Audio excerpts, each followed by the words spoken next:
नमस्कार, आदाब। मैं शरी यासिर, स्वागत है आपका सियासत टीवी के हिंदी समाचार में। सबसे पहले देखते हैं हेडलाइंस। सुप्रीम कोर्ट का ऐतिहासिक फैसला का बच्चों से जुड़ी अश्लील सामग्री अपने पास रखना है दंडनीय अपराध। राहुल गांधी बोले भाजपा आरएसएस देश में फैला रहे नफरत और हिंसा, नफरत से किसका होगा फायदा। कुमारी शैलजा पर भूपेंद्र हुड्डा का बड़ा बयान, कहा नहीं है कोई नाराजगी। दिल्ली के सीएम आतिशी के दफ्तर में खाली कुर्सी रखने पर हुआ विवाद तो बोली आप। आम आदमी पार्टी नेता संजय सिंह ने बीजेपी आरएसएस पर बोला हमला, कहा केजरीवाल के पास सवालों के जवाब नहीं दे पाए मोहन भागवत। आरजेडी नेता का बड़ा बयान, कहा बिहार में सरकार गिरने तक पुलों का गिरना रहेगा जारी।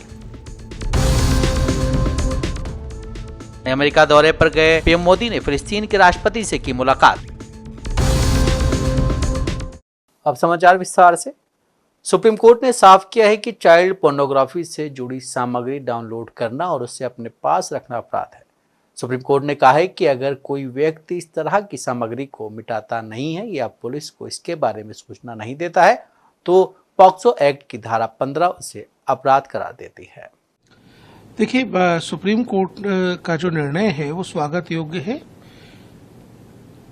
दक्षिण भारत में तमिलनाडु में एक मामला हुआ था जिसमें एक व्यक्ति के फोन में चाइल्ड सेक्सुअल अब्यूज मटेरियल मिला था, जिसके ऊपर जो मुकदमा था उसको हाई कोर्ट ने खारिज कर दिया था।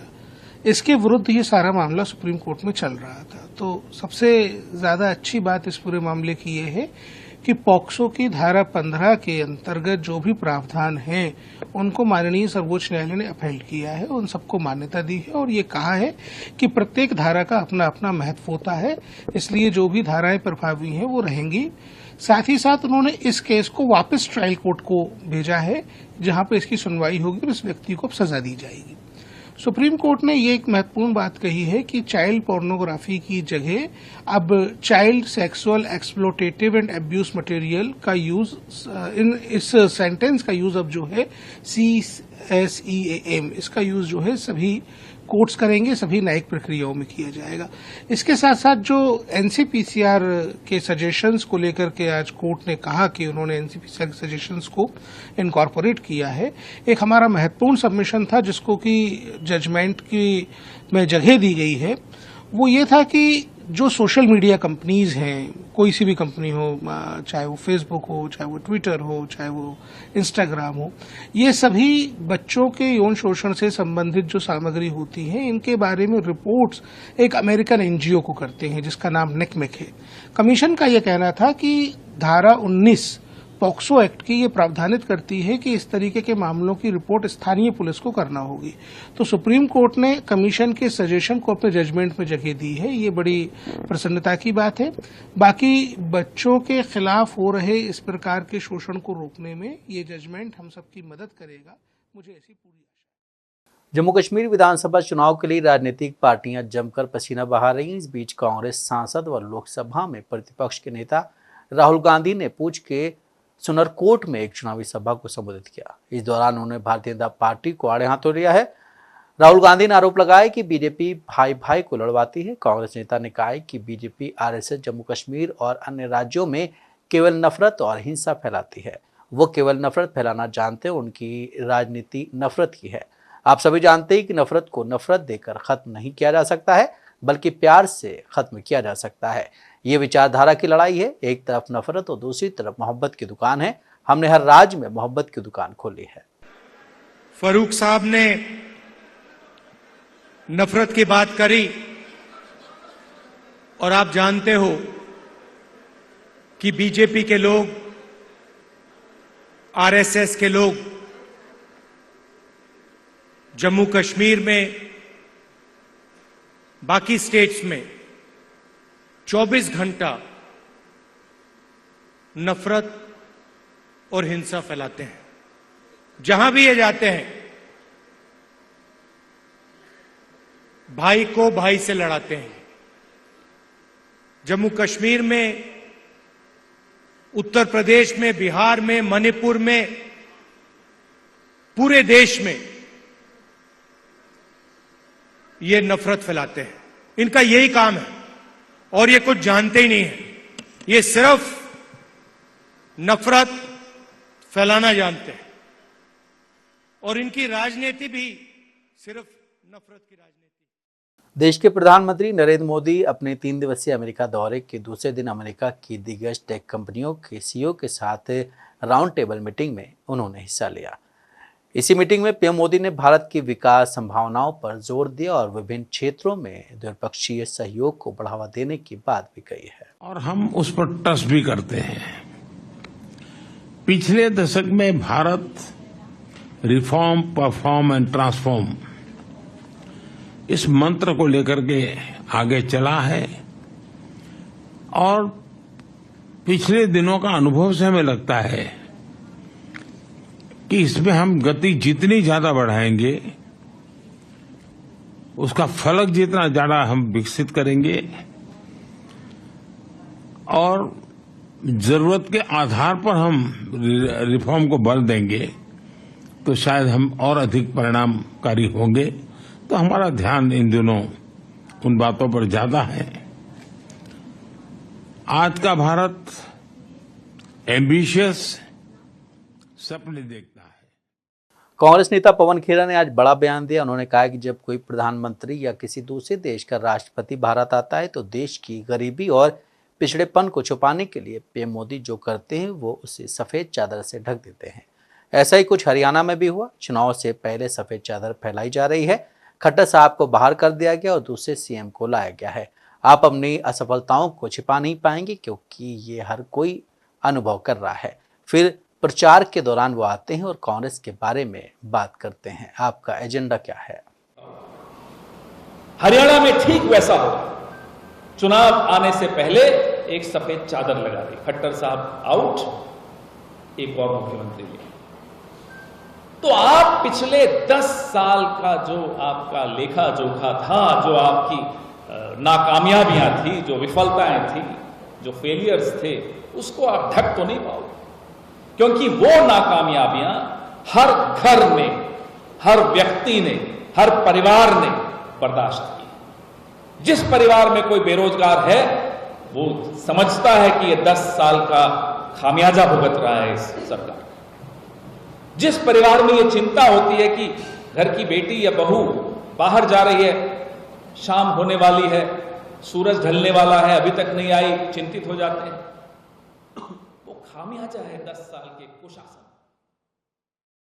जम्मू कश्मीर में नेशनल कॉन्फ्रेंस के प्रमुख फारूक अब्दुल्ला ने कहा है कि अनुच्छेद 370 के हटने के बाद हमारी जमीनें और नौकरियां हमसे छीनी जा रही हैं। दूसरे राज्यों के लोगों को यहां नौकरियां दी जा रही हैं। ये आपकी जमीन है और आपके बच्चों को ये नौकरियां मिलनी चाहिए। उन्होंने कहा है कि हम आपसे वादा करते हैं कि हम 1 लाख युवाओं को रोजगार देंगे। वो कानून क्या था? उस वक्त पाकिस्तान और हिंदुस्तान नहीं थे। उस वक्त पंजाब था सारी तरफ और पंजाब में पढ़े लिखे ज्यादा थे, वो अमीर थे। महाराजे को डर लगा कि कहीं ये न हो कि वो अमीर यहां आके जमीनें ले लेंगे, हमारे लोग कहां जाएंगे, डोगरी कहां जाएगी, हमारी नौकरियां भी जाएंगी, जमीन भी जाएगी, तो यहां तो कुछ भी नहीं रहेगा। उन्हें कानून बनाया उस वक्त। यही कानून 370 में तब्दील हुआ। आज देखिए जो लड्डू बांट रहे थे जब उन्होंने उठा दिया इसको 2019 में 5 अगस्त, आज देखिए उनको क्या हो रहा है। उनकी जमीनें जा रही, उनकी नौकरियां गई। एक आदमी को नौकरी लगाना था, उसको केरला से लाए। क्या जम्मू में उनको कोई ऐसा आदमी नहीं मिला? हरियाणा विधानसभा चुनाव अभियान के चरम पर पहुंचने के बीच पूर्व मुख्यमंत्री भूपेंद्र सिंह हुड्डा से अंदरूनी खींचतान की वजह से पार्टी की वरिष्ठ नेता कुमारी शैलजा की नाराजगी सामने आने के बाद कांग्रेस नेतृत्व ने तत्काल मामले को संभालने की पहल शुरू कर दी है। इसी बीच बीजेपी के 2 नेता कांग्रेस में शामिल हो गए हैं। सतपाल राठी और बीना राठी अपने समर्थकों के साथ बीजेपी छोड़कर कांग्रेस में शामिल हो गए हैं। इस पर बोलते हुए भूपेंद्र सिंह हुड्डा ने कहा है कि हम उनका स्वागत करते हैं, इससे कांग्रेस मजबूत होगी। हमें लोगों का भरपूर समर्थन मिल रहा है और उस आधार पर मैं ये कह सकता हूं कि हरियाणा में कांग्रेस की सरकार बनेगी। सतपाल राठी जी और बीना राठी जी जो बादरगढ़ में प्रमुख बता रहे हैं। बीजेपी छोड़ के कांग्रेस में शामिल हुए हैं और इनके साथ और भी सभी साथी हैं, उन सबका स्वागत किया। बहुत सारे साथी आए हैं, इससे कांग्रेस पार्टी को बहुत मजबूती मिलेगी।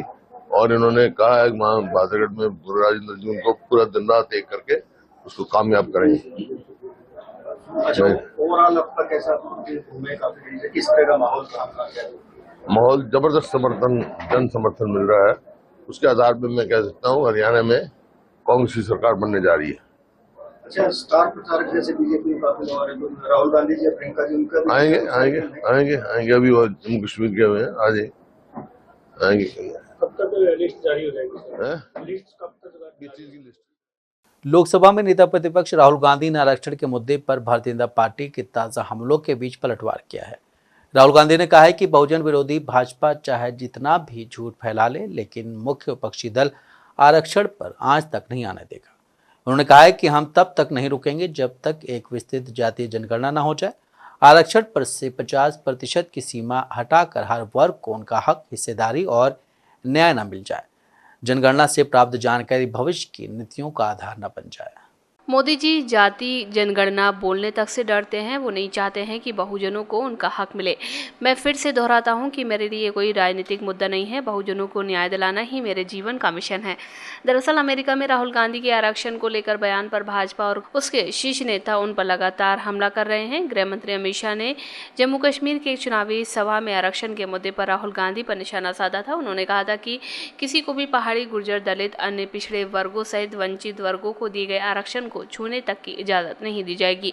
उन्होंने कहा था कि राहुल गांधी अमेरिका में कह रहे हैं कि आरक्षण की कोई जरूरत नहीं है। मैं उन्हें बताना चाहता हूं कि आपको पात्र समुदायों के लिए आरक्षण खत्म करने की इजाजत नहीं है।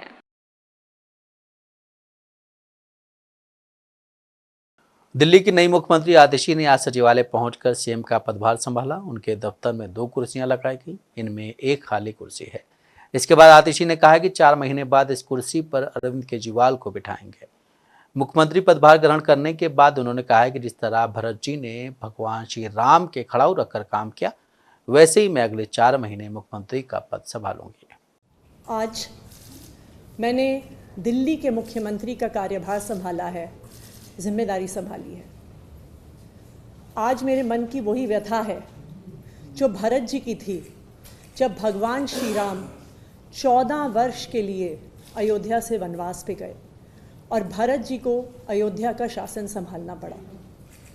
जिस तरह भरत जी ने 14 साल तक भगवान श्री राम की खड़ाऊ रखकर अयोध्या का शासन संभाला, उसी तरह से आने वाले 4 महीने के लिए मैं दिल्ली सरकार चलाऊंगी। भगवान श्री राम ने अपने पिताजी द्वारा दिए गए एक वचन को निभाने के लिए 14 साल का वनवास स्वीकार किया। इसीलिए हम भगवान श्री राम को मर्यादा पुरुषोत्तम कहते हैं।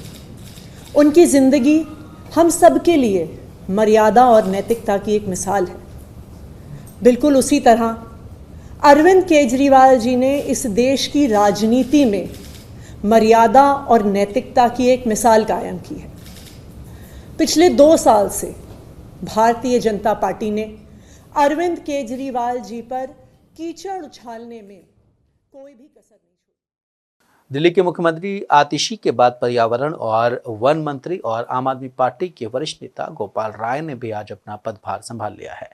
पदभार ग्रहण करने के बाद गोपाल राय ने कहा है कि विशेष परिस्थितियों में अरविंद केजरीवाल ने इस्तीफा दिया। उन्होंने इस्तीफा देने से पहले कहा था कि जब तक दिल्ली के लोग ये जनादेश नहीं देते कि मैं ईमानदार हूं, तब तक सीएम की कुर्सी पर नहीं बैठूंगा। दिल्ली सरकार में कैबिनेट मंत्री गोपाल राय ने कहा है कि आम आदमी पार्टी की पूरी टीम का एक मिशन है। जो काम केजरीवाल जी ने शुरू किया, उन्हें कैसे आगे बढ़ाया जाए, उस दिशा में हम लोग न केवल काम करेंगे बल्कि सफल भी होंगे। चुनौतियां होंगी, क्या काम होंगे? देखिए, नया और पुराना सब मिलाकर के एक ही काम है कि अरविंद केजरीवाल जी के नेतृत्व में सरकार ने जो काम शुरू किए हैं उनको अगले चुनाव तक अच्छे तरीके से अंजाम देना। पर्यावरण विभाग की जिम्मेदारी होने के नाते सर्दियों में प्रदूषण का स्तर बढ़ना एक बड़ी चुनौती होती है, लेकिन चूंकि पहले से ही विंटर एक्शन प्लान पे ऑलरेडी काम सरकार कर रही थी, हमने एक्सपर्ट्स के साथ, तमाम अधिकारियों के साथ, डिपार्टमेंट्स के साथ तैयारी की है। विंटर एक्शन प्लान जो है हमने तैयार कर लिया है। अभी 1:30 बजे चीफ सेक्रेटरी के साथ भी हम उसको लेकर के मीटिंग बुलाई है हमने, जिसपे कैसे उसको इम्प्लीमेंट किया जाए। जो पिछले साल हमें दिक्कतें आ रही थी, इम्प्लीमेंटेशन को लेकर के उनसे चर्चा करेंगे। और 25 तारीख को विंटर एक्शन प्लान हम जल्दी ही घोषित कर देंगे, क्योंकि 26-27 को विधानसभा का सत्र बुलाया गया है। इसलिए हमने पहले 27 की घोषणा की थी, लेकिन अब उसे जल्दी ही 25 तारीख को विंटर एक्शन प्लान दिल्ली के सामने हम प्रस्तुत करेंगे और दिल्ली के लोगों के साथ मिल करके प्रदूषण का जो स्तर सर्दियों में होता है उसको नियंत्रित करने के लिए पूरी सक्रियता के साथ काम शुरू करेंगे। राज्यसभा सांसद और आम आदमी पार्टी के नेता संजय सिंह ने आज ये प्रेस कॉन्फ्रेंस कर बीजेपी पर निशाना साधा है। उन्होंने कहा है कि केजरीवाल ने आरएसएस के प्रमुख मोहन भागवत से 5 सवाल पूछे तो सब खामोश हो गए। साथ ही संजय सिंह ने कहा कि केजरीवाल के 5 सवालों के जवाब ना तो आरएसएस दे पाया और ना ही बीजेपी उन सवालों के जवाब दे पाई। उन्होंने कहा है कि इन सवालों के नाम पर हर कोई चुप है। संजय सिंह ने आगे कहा है कि अरविंद केजरीवाल ने 2 बार सीएम पद से इस्तीफा दिया है। उन्होंने कहा है कि केजरीवाल ईमानदार हैं और भ्रष्टाचार के खिलाफ हमेशा आवाज उठाते रहते हैं। कल से मुझे एके हंगल का शोले फिल्म वाला डायलॉग याद आ रहा है कि ये सन्नाटा क्यों पसरा है भाई। जब से अरविंद केजरीवाल जी ने आरएसएस के प्रमुख मोहन भागवत जी से 5 सवाल पूछे, पूरी आरएसएस खामोश है, पूरी भारतीय जनता पार्टी खामोश है। इसका मतलब अरविंद केजरीवाल जी के सवालों में सच्चाई है। अरविंद केजरीवाल जी के सवालों का जवाब पूरा देश चाहता है और आरएसएस और बीजेपी इस पर पूरी तरीके से खामोशी साधे हुए। कोई बोल ही नहीं रहा। देश के सामने इतने बड़े प्रश्न अरविंद केजरीवाल जी ने रखे। अपने आप को देशभक्त और राष्ट्रवादी कहने वाली संस्था आरएसएस, उसके प्रमुख मोहन भागवत जी से 5 सवाल उन्होंने पूछे। Delhi Waqf board money laundering मामले में आम आदमी पार्टी के विधायक अमानतुल्लाह खान की मुश्किलें लगातार बढ़ती जा रही हैं। अब विधायक को राउज एवेन्यू कोर्ट से आज बड़ा झटका लगा है। ईडी की मांग पर कोर्ट ने अमानतुल्लाह खान की न्यायिक हिरासत 7 अक्टूबर तक बढ़ा दी है। अब विधायक पर दिल्ली वक्फ बोर्ड के अध्यक्ष के रूप में उनके कार्यकाल के दौरान की गई नियुक्तियों में कथित अनियमितताओं का आरोप लगा है। अमानतुल्लाह खान को 14 दिनों की ईडी हिरासत की अवधि समाप्त होने के बाद राउज एवेन्यू कोर्ट में पेश किया गया था, जहां ईडी ने फिर से विधायक की न्यायिक हिरासत बढ़ाने की अपील की है। ईडी की अपील पर कोर्ट ने अमानतुल्लाह खान की न्यायिक हिरासत 7 अक्टूबर तक बढ़ा दी है। बता दें कि खान को पीएमएलए के प्रावधानों के तहत 2 सितंबर को हिरासत में लिया गया था। इससे पहले ईडी ने उनके ओखला स्थित आवास पर तलाशी ली थी। एजेंसी की तरफ से कोर्ट को बताया गया था कि तलाशी के दौरान अमानतुल्लाह खान से कई सवाल पूछे गए थे जिनका वे गोलमोल जवाब दे रहे थे, इसलिए उनको गिरफ्तार कर लिया गया था। अमानतुल्लाह खान दिल्ली वक्फ बोर्ड के अध्यक्ष रह चुके हैं। उनके कार्यकाल के दौरान 32 भर्तियां की गई थी। इसको लेकर उन पर आरोप है कि सरकारी गाइडलाइन को ताक पर रखकर वो भर्तियां की गई थी। इस मामले की जांच सीबीआई कर रही है। मामले में एसीबी का आरोप है कि 32 लोगों को भर्ती किया गया, उसमें 5 अमानतुल्लाह खान के रिश्तेदार हैं। इसके अलावा 22 लोग ओखला क्षेत्र के हैं।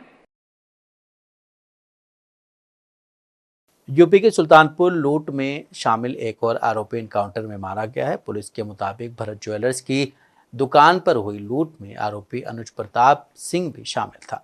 पुलिस ने उस पर 1 लाख रुपए का इनाम घोषित किया था। अनुज प्रताप सिंह के एनकाउंटर के बाद निषाद पार्टी के प्रमुख संजय निषाद की प्रतिक्रिया सामने आई है। उन्होंने अखिलेश यादव पर निशाना साधा है।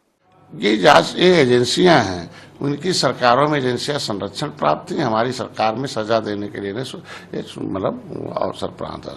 आज के दिन में आप देखो किसी अपराधी की जाति नहीं होती है।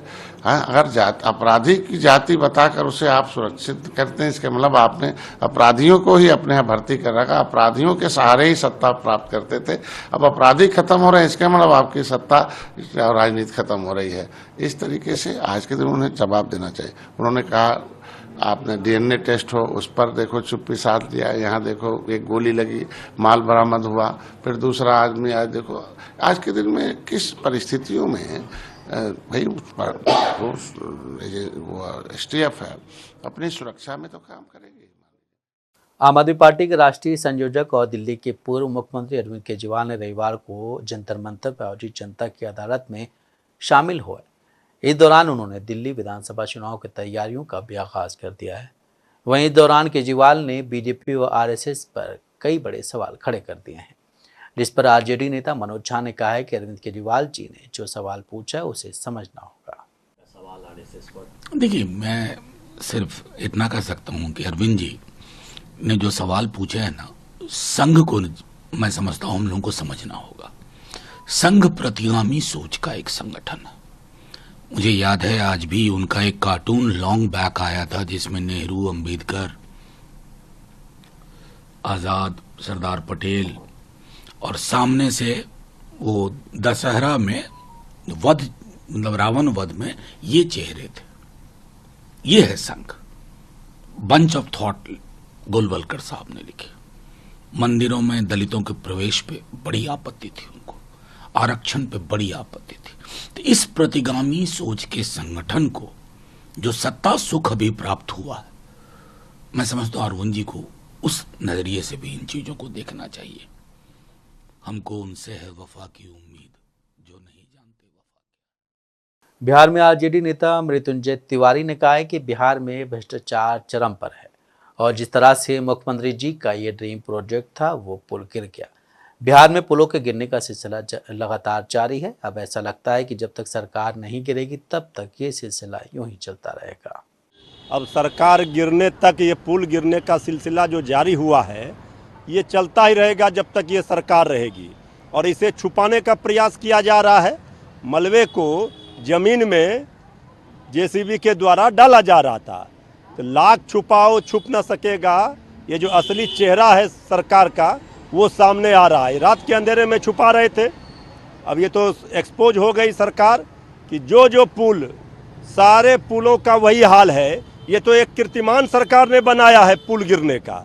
ये कोई पुल हवा में उड़ जा रहा है, कभी पानी में बह जा रहा है, कभी गिर जा रहा है। आखिर हो क्या रहा है बिहार में? ये भ्रष्टाचार के पिलर पर ये पुल का निर्माण हो रहा है। तो यही सब होगा। अब तो कोई पुल पर चढ़ने में लोगों को डर लग रहा है कब कौन सा पुल कहां गिर जाए। भ्रष्टाचार और अपराध का तो सारा रिकॉर्ड तोड़ दिया इस सरकार, डबल इंजन की सरकार। चिराग पासवान ने कहा है कि पिछली बार भी हम आए थे, उस वक्त भी हमने कहा था कि झारखंड में आने वाले दिनों में चुनाव होने वाला है और लोक जनशक्ति पार्टी रामविलास पासवान धीरे धीरे संगठन के स्तर पर अपने आप को मजबूत काफी हद तक कर चुकी है। पार्टी की राज्य इकाई का यह फैसला होगा कि पार्टी गठबंधन के तहत चुनाव लड़ेगी या फिर अकेले चुनाव लड़ेगी। झारखंड में आने वाले दिनों में यहाँ पर चुनाव होने वाले हैं और लोक जनशक्ति पार्टी रामविलास धीरे धीरे संगठन के स्तर पर अपने आप को मजबूत काफी हद तक कर चुकी है।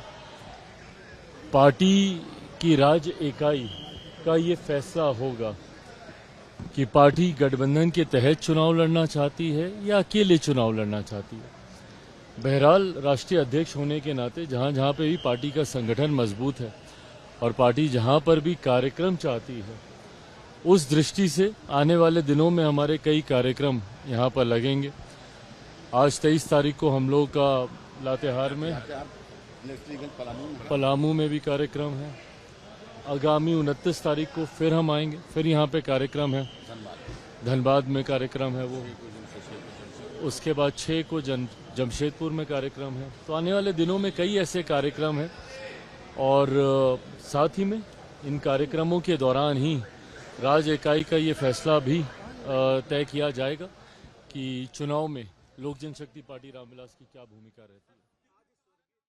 देश के 2 प्रदेशों हरियाणा और जम्मू कश्मीर में विधानसभा चुनाव की रणभेरी बज चुकी है और सभी राजनीतिक दलों के प्रत्याशी सीना ताने एक दूसरे के सामने खड़े हैं।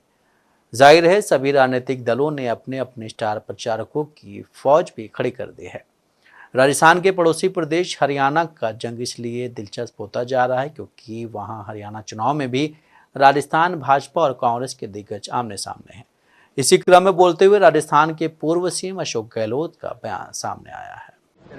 हरियाणा चुनाव जीत रही कांग्रेस, एक तरफा जीत हो रही है, वहाँ अच्छा माहौल है, सब एकजुट है, काम में लगे हुए हैं। जम्मू कश्मीर महाराष्ट्र वहाँ पर क्या हालात है? अभी वो तो देखो, अभी टाइम आएगा तो बताएंगे। अभी तो वहाँ थोड़ी महाराष्ट्र में तो चुनाव घोषणा होना बाकी है अभी। देश के प्रधानमंत्री नरेंद्र मोदी ने अमेरिका के न्यूयॉर्क में फिलिस्तीन के राष्ट्रपति महमूद अब्बास के साथ द्विपक्षीय मुलाकात की। फिलिस्तीनी राष्ट्रपति से पीएम की मुलाकात ऐसे समय हुई जब इजराइल और हमास के बीच जंग जारी है। इस दौरान पीएम मोदी ने गाजा में मानवीय संकट और क्षेत्र में बिगड़ती सुरक्षा स्थिति पर गहरी चिंता जाहिर की है। इसके साथ ही फिलिस्तीनी लोगों के लिए भारत की तरफ से लगातार समर्थन की पुष्टि भी की है। पीएम मोदी ने इजराइल फिलिस्तीन मुद्दे पर भारत के रुख को दोहराते हुए युद्ध विराम, बंधकों की रिहाई और बातचीत और कूटनीति के रास्ते पर लौटने का आह्वान किया। पीएम मोदी ने जोर देकर कहा कि केवल 2 देश ही समाधान के जरिए क्षेत्र में स्थायी शांति और स्थिरता प्रदान कर सकते हैं। भारत फिलिस्तीन को मान्यता देने वाले पहले देशों में से एक था। उन्होंने संयुक्त राष्ट्र की फिलिस्तीन सदस्यता के लिए भारत की निरंतर समर्थन की बात कही। पीएम मोदी और फिलिस्तीनी राष्ट्रपति के बीच हुई मुलाकात में भारत फिलिस्तीन द्विपक्षीय संबंधों के विभिन्न पहलुओं और रचनात्मक मुद्दों पर बातचीत की गई, जिसमें संयुक्त राष्ट्र में फिलिस्तीन को भारत का समर्थन और शिक्षा, स्वास्थ्य और अन्य क्षमता निर्माण प्रयासों के क्षेत्रों में फिलिस्तीन को जारी सहायता और समर्थन शामिल है। दोनों नेताओं ने भारत फिलिस्तीन द्विपक्षीय संबंधों को और गहरा करने के लिए अपनी प्रतिबद्धता जाहिर की। हिंदी समाचार यहीं समाप्त होता है। मुझे दें इजाजत। बाकी खबरों के लिए आप बने रहें सियासत टीवी के साथ।